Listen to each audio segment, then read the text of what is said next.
fun fact about me is that I used to work for Anadarko, which is the same company that Chris Watts worked for. And no, I didn't know him personally, but I knew people who did, and I have like 2 or 3 stories. So let me know if you want to hear those. But today, I just wanted to say that the friends, the family, and the neighbors have asked for people to stop going up to the house. And they have given every single last one of us true crime blue balls. Boo. How hard did puberty?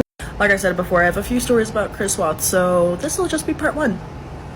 One of the biggest misconceptions of this case was a bold-faced lie that the media told, saying that nobody saw this coming.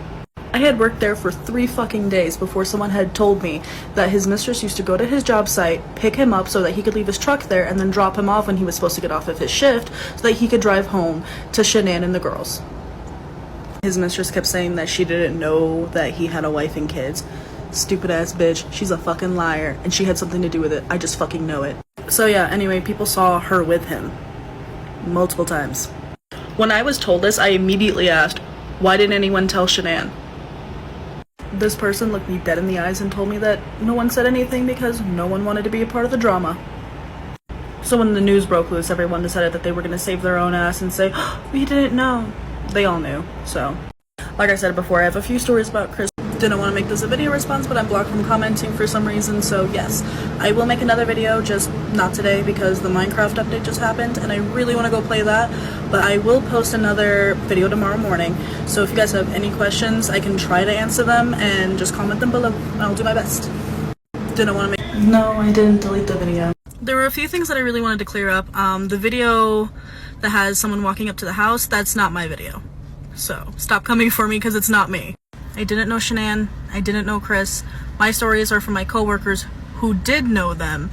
So stop asking me why I didn't tell Shanann because I literally couldn't have. One thing I will go further into depth with is the question, did he talk about his family?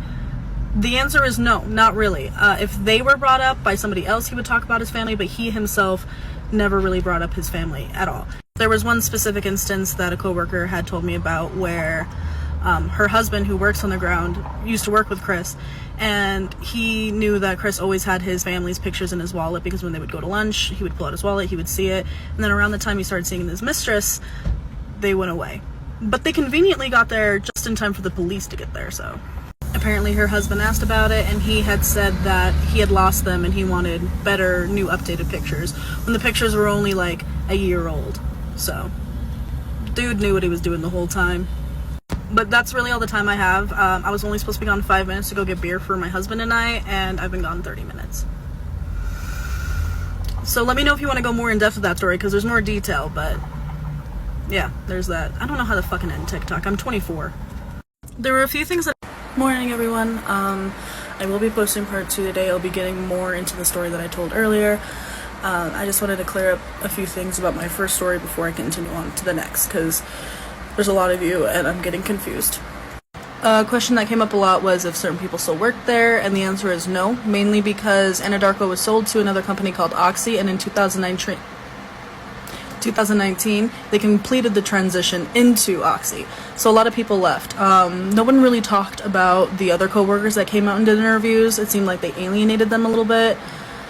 I asked, but everyone was like, nah, I don't know what they're doing, so. Did Chris Watts come off as perfect to his co-workers, like the media made him come off to the American people when the story came out? Kind of. People really just thought that he was a quiet guy. They knew he was a little hot-headed, they knew he had financial issues, but they just thought he was a normal dude going through some normal life shit. But he definitely showed signs of being a family eliminator. I can never say that fucking word. Family eliminator. Thank you. The first time I heard that phrase was on last podcast on the left, and I haven't been able to say it since. And also, shout out to Henry Zabrowski. Please sell your weed in Colorado. Thanks. Did the news lie about how long Chris and Nichol were together? No, that is very true. They were not together that long. Is Chris Watts gay? Probably. Morning, everyone. Well, it's the morning, and I promised part 2 in the morning, so here we go. I'm going to go more into depth with the story about the wallet. I'm not going to be sharing my co-worker's name because I don't want to get in trouble. I still might. As I said before, my co-worker's husband had seen pictures of the family in Chris's wallet before.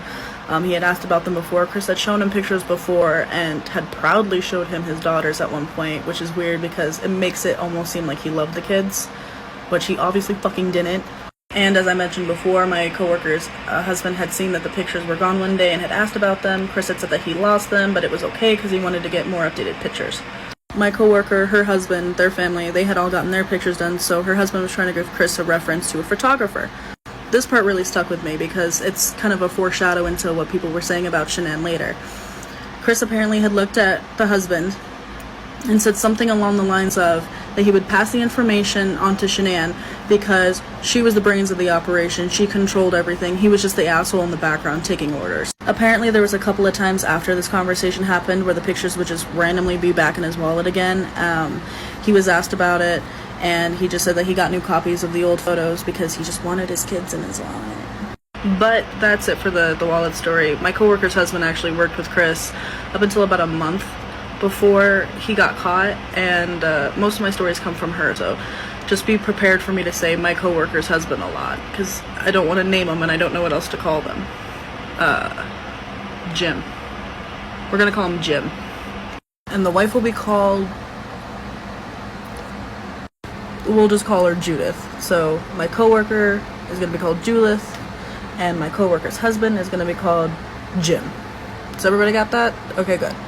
And I'm just going to remind everybody, because I keep seeing the comment and I know it's going to keep coming, Jim and Judith were not close with Chris. Jim just worked with Chris for like a month and a half, and there's a few stories and interactions with him just like with any other coworker. I didn't expect this to get that big. I hope they don't have my contact information anymore. I haven't worked there in a while. Well, I have one of my emails. I just won't check it. Well, it's the morning and I promised part 2 in the morning, so some of you fucks are absolutely ridiculous. Like 2 people going hard on my page trying to like pick apart everything, calling me a liar. Bro, people ask to hear these stories. I am just telling you them. That doesn't mean that I believe them 100%. Do I think that Jim really asked Chris about his pictures in his wallet? No, I think he decided to spice it up a little bit after everything already happened, but it was what I was told, so that's why I was telling you. It's as simple as it gets. Might be a hot take, but reading Reddit while you're taking a shit doesn't make you a true crime expert. You're not a psychologist. Please calm the fuck down. The one that made me laugh the most was someone who said that apparently Anadarko had come out and claimed that I never worked for them. How and where? They don't exist anymore, and I have proof, so whoops. To everyone else, the other 99.9% of people who have been commenting on my videos, thank you so fucking much for being adults on the comment section. I enjoy the healthy debates. I enjoy the questions. It's been really fun to read through everything, especially the people who are picking apart the story, because it's making me realize things that I didn't think about before. The last thing I have to say about the idiots on my page is that even if you're anonymous, it's still pretty easy to find out who you are. And I'm very resourceful. Keep victim blaming Shanann. I will make you cry.